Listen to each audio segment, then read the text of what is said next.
Okay, a little different video today. First Mustang video. So we got a shop to ourselves to install the new stuff. I'll show you guys before we get in on it.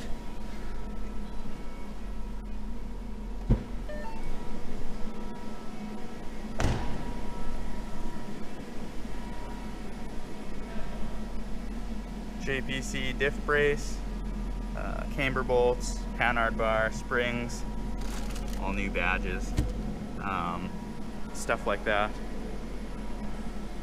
But this is a Ford, and we are in a Ford dealership. So we're gonna have a Ford tech work with us and show you guys the right way to install your lowering springs, Panhard Bar, do an alignment, use Camber Bolts, etc. Let's get to this.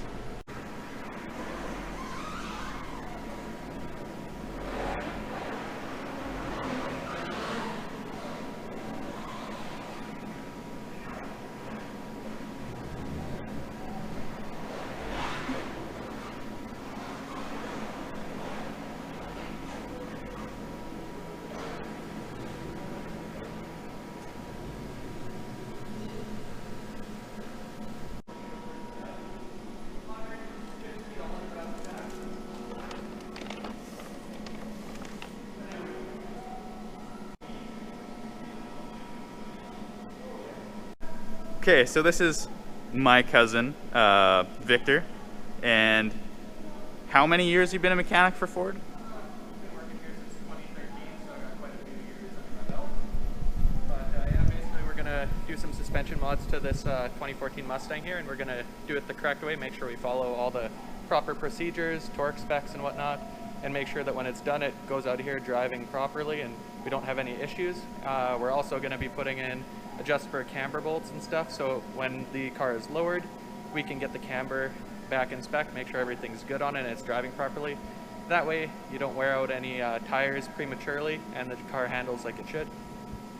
Okay, so again, you've been a mechanic since 2013 for Ford. Yeah. That's a long time. So we got the right accoutrement here to get the job done, and I think he's just looking up torque specs for suspension stuff. Yep. So the advice for anybody that's new possibly doing their springs for the first time? Just make sure you have a safe place to lift the car up. Make sure if you don't have a hoist, put it on jack stand so it's not going to fall down on you. Hydraulic jacks, good to have so you can lower the rear differential properly to get the springs to pop out for you. And make sure everything's seated properly when you put it back in. You want the springs put on the perches properly so they don't fly out on you when you hit a bump or something and you don't get any weird creaks or rattles. And doing it that way, you should be okay. And plain simply, I guess, if you're not confident to do it. Absolutely. Yeah, if you're not 100% confident in your workmanship on the vehicle, you should probably get somebody that's a little more experienced to help you, or just pay a shop to do it, or that's whatever good advice. you're comfortable with. Bam. Lady.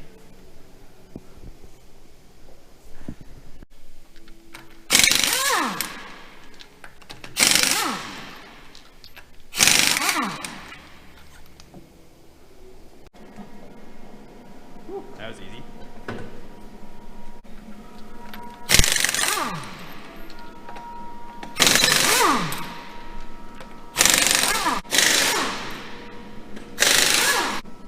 So, yeah, of course we drove in the rain, so this thing's destroyed.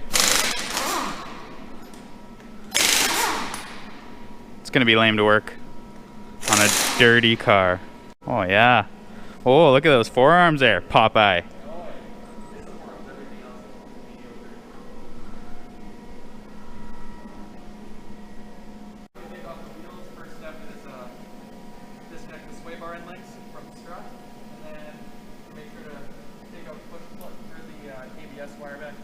Make sure the brake line's not interfering with it. We'll take out the knuckle to strut bolts, and then we can go up top and remove the upper strut mount nuts, and then carefully take out our front strut assemblies. Then we'll take it over to the spring compressor. So. Deal.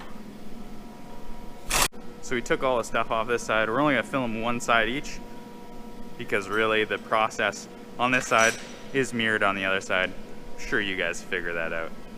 We got our brake line unbolted there. That way when we take the strut out. Oh, it's the unbolt brake line. Yeah. Because it's bolted, right? Yeah, it's got a little bracket bolted to the back of the strut. Done deal. Flop around and stuff. Get in behind there. And carefully take it out. Push clip. Yeah. Where's it? Oh, there's a push clip down there. Yeah, they hold the line to the strap. To the strut. And, Oh. Yeah. That way you don't got random lines hanging around by all the moving parts. Done deal. Now we are ready to undo the strut 2 knuckle bolts. So we'll grab our socket for that.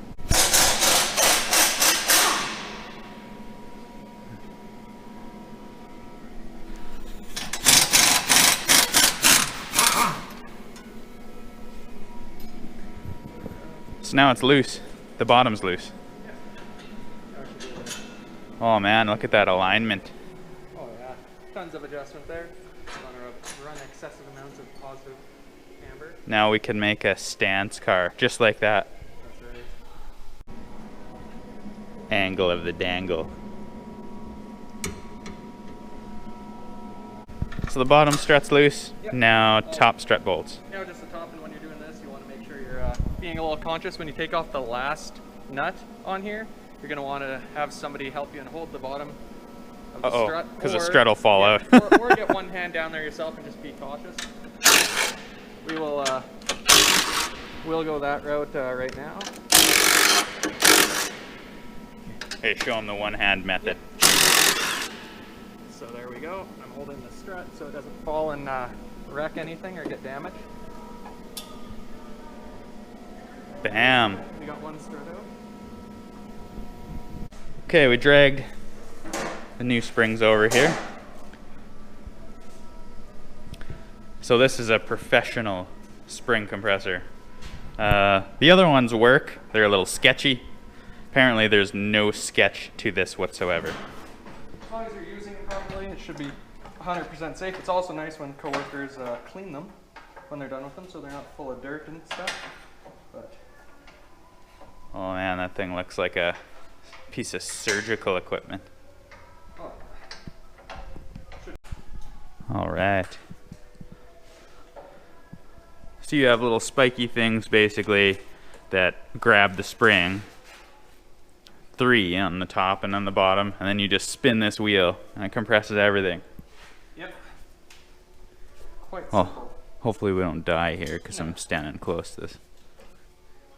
Ideally, if you're doing this, wear safety glasses or a face shield just in case things do go wrong. Well, But we've done this a few times, so we have COVID masks. Can you hear me? Can you hear me? alright, the main thing is too, I think we have a swivel in there, I'll be right back. Oh, it's already compressed. Wow. Yeah, it's compressed a bit, so we're gonna pop that strut mount off of there. Scary. Science. So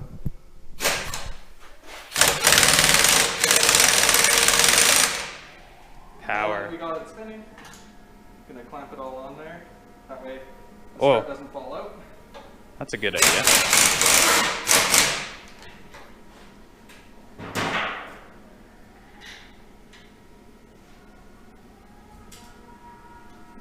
Easy. Bam. Like that finger's gonna get that. Alright, that's a little wee more. That was on there a little bit, but we got a strut mount off. Now you want to make sure on these, this notch is facing the outside of your vehicle. Otherwise, when you put it back in, your caster or camber could be out a tiny bit. Oh wow, that's a good point. Yeah. Pay attention there.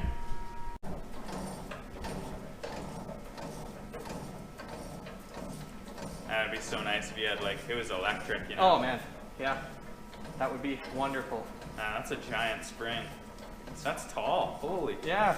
Once you get it, out of the strut assembly, yeah, it has quite a bit of length to it. Obviously, it's under quite a bit of load in there.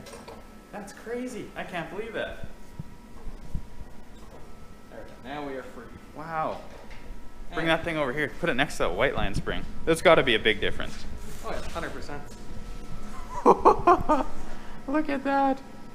That's insane. Oh yeah. Another thing to note, the Whiteline springs do not come with the rubber insulator on the bottom. Oh. If you don't want to have rattling issues from your springs and stuff when you go to put them back in, you want to clean that up, swap it onto the new one. The spring isolator, the little rubber thing there. So. Really? So we should do that. Yeah, we are going to do that. So we're going to do that. It's got a lot of gunk on it, but yeah, they just peel off. All right. Smash that on the Whiteline spring for the ultimate in luxury and comfort. Just cleaned up. Got it all clean now. Now an easier way, rather than peeling off, it was on there like on the factory spring with some adhesive, it felt like. But on this one you can just slide it on like that. Just like so. Looks like you've done it before. Yeah, a couple times. We're just going to compress the spring to the point where we can get the strut back through and get the mount on it, and then tighten up that assembly on there.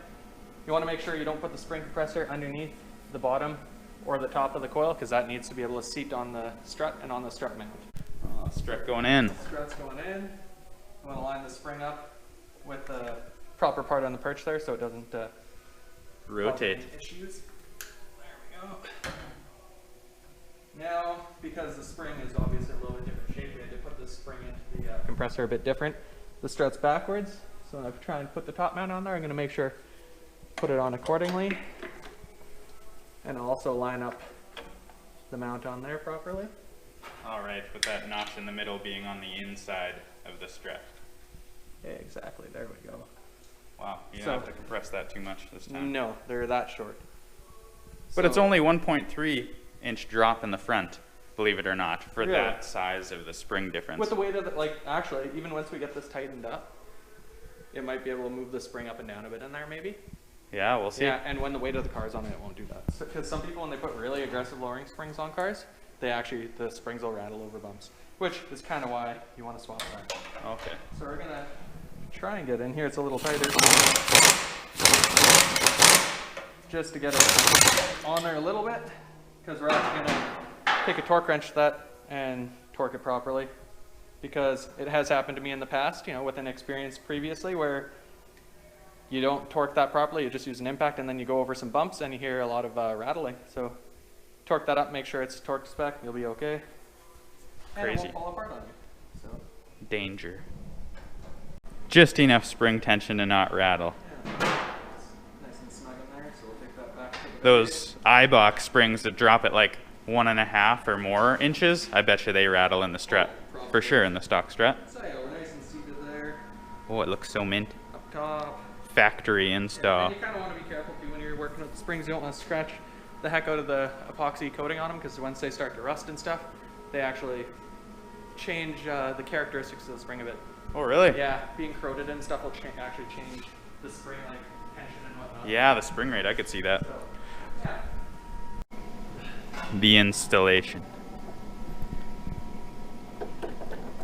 I'll smash a nut on that.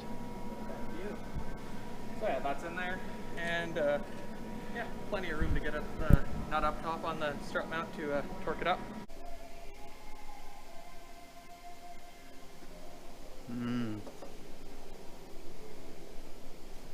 Rock hard. Sorry. Honey cruller. Ugh. So I'm just snugging these up. That way the struts are held still for us while we're working below. So not very tight, but they're on there. These are the Camber Bolts.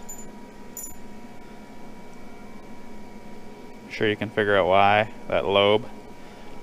But these iBox ones, just my opinion, but I might spend a little more money and get the Ford Racing set, because they have nylock nuts. They're double the money, but they come with caster and camber bolts and nylock. I'm not quite sure how I feel about that, but we'll see. We'll see how they work. And Spare nylock. so we got one threads on there nicely. We'll find another one in the parts bin here. make sure we can put some nylock ones on there, because that would be nice, just a peace of mind. That way stuff's not coming loose under, you know, heavy cornering and stuff like that. So there we go. Have a little bit better fasteners on there. Go, we got one bolt in.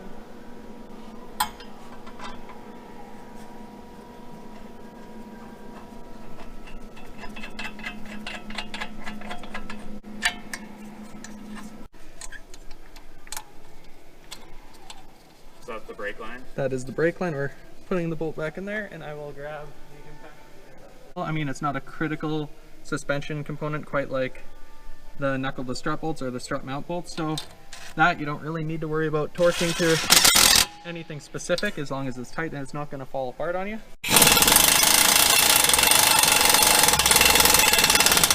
So these ones, all said and done, 97 foot-pounds is what you want on those. Now the aftermarket camber adjusting bolt is different sizes of heads than the factory bolt, so we got to switch our tools here a little bit.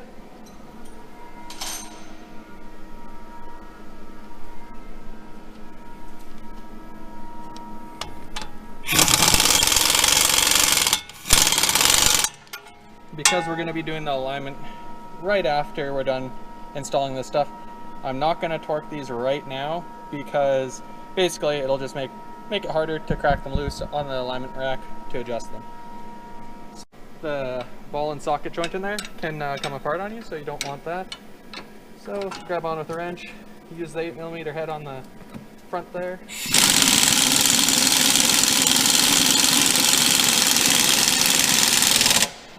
Wow, and fancy. Yeah, there you go. That is a lot. 85 foot-pounds for the sway bar and length.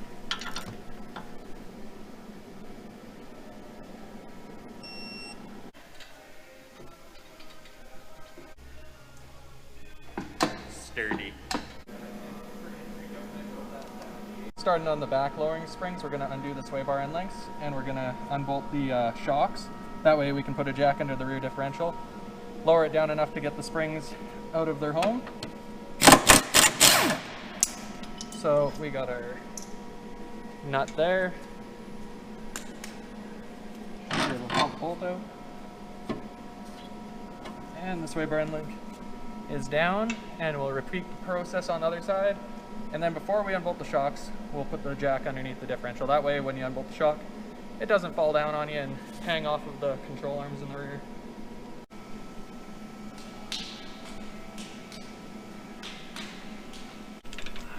So unbolting the bottom of the shock.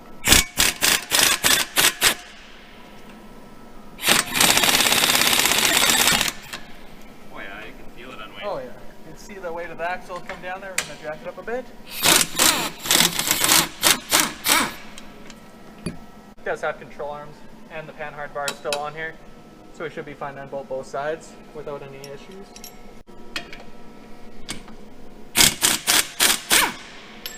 Shocks unbolted. We can go around our jack, carefully lower the differential just a bit,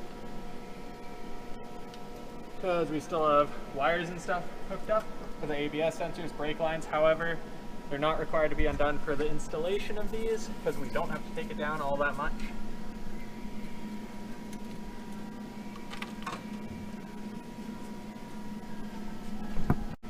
Pry the spring backwards towards the rear of the vehicle.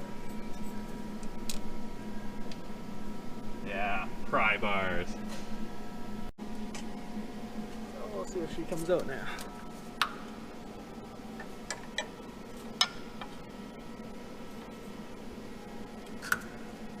Oh yeah. Okay, our insulator is coming with it, but that should be okay.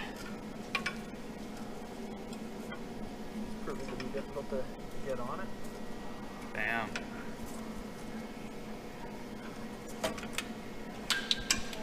Stuff. Very graceful on the removal there. Factories, it looks like they're a progressive spring. From the look of it, the coil spacing. So we're gonna put them in just like factory ones. The tighter spacing at the bottom, closer to the axle housing. Make sure put our rubber on the bottom. tighter coils. And these ones should By go the in axles. a lot easier. Oh yeah, they just fell in. They just flop in since they're so much shorter, which is kind of nice. Done deal.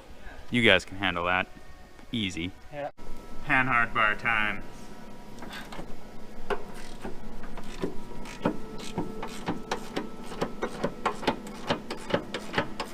You guys figure out Panhard Bar. Bolt, bolt. Pretty straightforward. And then we will make the Panhard Bar the exact same length as the factory one. And we'll adjust it because it's on car adjustable when we do the alignment. Bolts are both under there. We're going to get our pry bar and take out the side that mounts higher up here. Do it. Show it. Show it. There we go.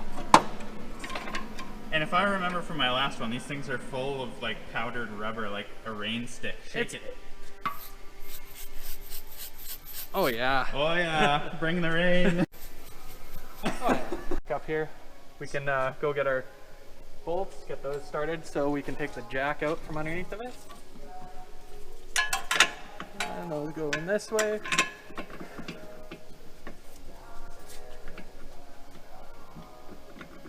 Yeah, do it. Show it.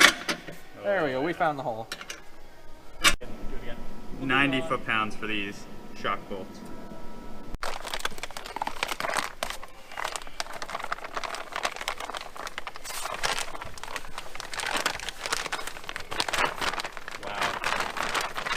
Crazy difference.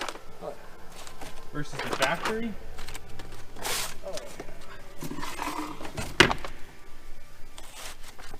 A lot thicker and doesn't make cool noises, but that's okay. Probably substantially better bushings in here too and stuff, so that's good. Save some adjustment, we left it a little shorter. Just a little bit. About an inch shorter overall. Yeah, So about an inch. We'll try that and see how the rear differential sits. Less on-car adjustment on the alignment rack, probably. Oh yeah. Oh yeah, this one was fun to... Oh yeah.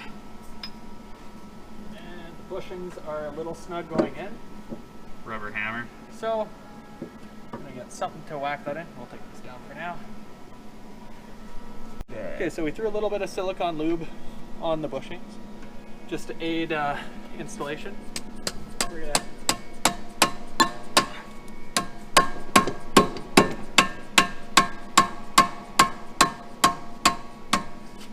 Oh, come on, show it.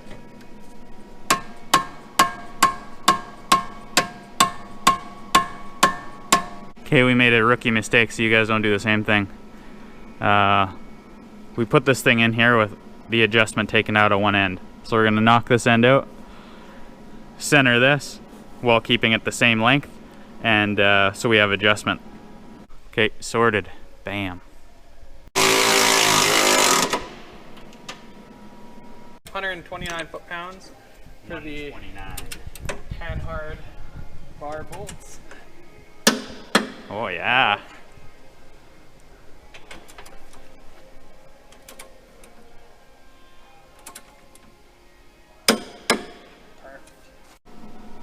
These shitty drill bits, the bulk ones, don't work good. I'll grab my snap-on ones.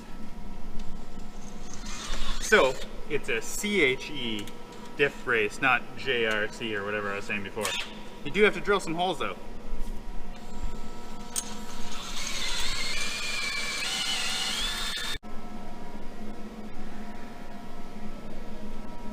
Looks great. Looks not great. Obviously the Panhard bar needs some adjustment. Yeah, it needs to be a bit longer. Fresh oil going in, just so it can sit over winter with fresh oil. That's how we roll in Canada. Oil changes for nothing. So I guess the next step's the alignment. That CHE diff brace was a good time. I'm happy it's in now.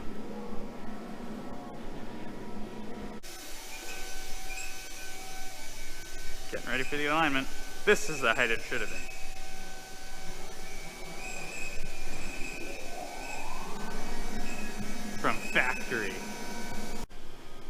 started now. Just gotta tighten these beasts up and deal with the front camber bolts. Take it home. All right, so GoPro died, so we didn't get to film as much of the alignment process and stuff like that as we wanted. But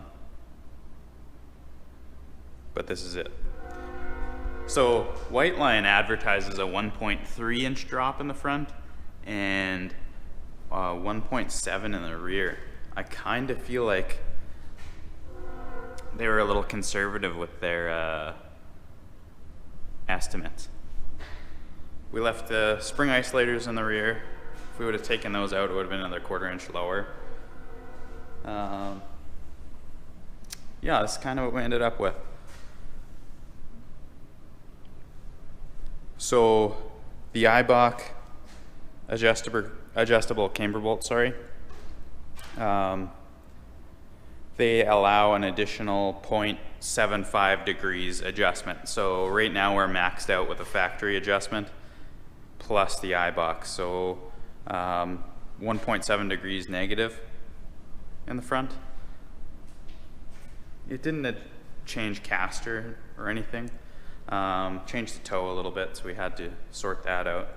But you know, like my last Grabber Blue Mustang, I plan to autocross the car. So we will be getting a set of adjustable caster bolts and maxing the caster as well. I may need to seek a solution for a little bit more negative camber in the front. I know my last one really responded better to caster and negative camber, but with the factory tires and stuff like that, I'm not too concerned. More so just wanted to show you guys the finished product. So this is it.